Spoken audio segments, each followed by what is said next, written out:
तर एअरपोर्ट देखील बंद करण्यात आलेले, अनेक फ्लाइट्स दुसरीकडे वळवण्यात आलेली आहेत। पावसाचा वेग काही कमी होत नाहीये, वाऱ्याचा वेग काही कमी होत नाहीये, त्याच्यामुळे अनेक फ्लाइट्स खबरदारीचा उपाय म्हणून दुसरीकडे वळवण्यात आले आहेत। व्हिजिबिलिटी कमी आहे, दृश्यमानता कमी आहे, त्यामुळे रनवे बंद ठेवण्यात आलाय।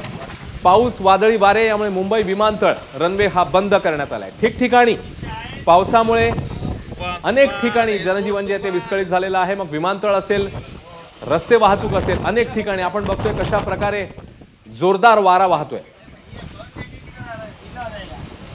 त्यामुळे मेट्रो स्टेशन असेल, विमानतळ असेल, रस्ते वाहतूक असेल, अनेक ठिकाणी या पावसाचा फटका।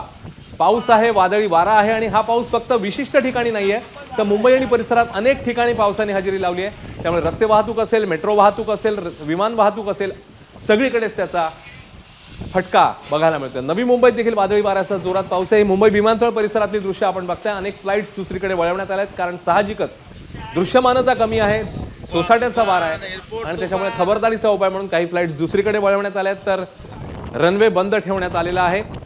पुढची माहिती येईपर्यंत हा रनवे बंद असेल, कारण अजूनही व्हिजिबिलिटी आणि त्यासोबतच वारा याचं प्रमाण जे आहे ते अपेक्षित होत नाहीये। तोपर्यंत खबरदारीचा उपाय म्हणून हा रनवे बंद असेल। पूर्व द्रुतगती मार्गावर देखील तिकडे वाहतुकीचा खोळंबा आहे, दृश्यमानता कमी झाली आहे। तिकडे मेट्रोचा देखील खोळंबा होतोय, कारण तिकडे ओव्हरहेड वायरवर झाड पडलंय, असल्फा मेट्रो स्टेशन जवळ पाणी साचलंय।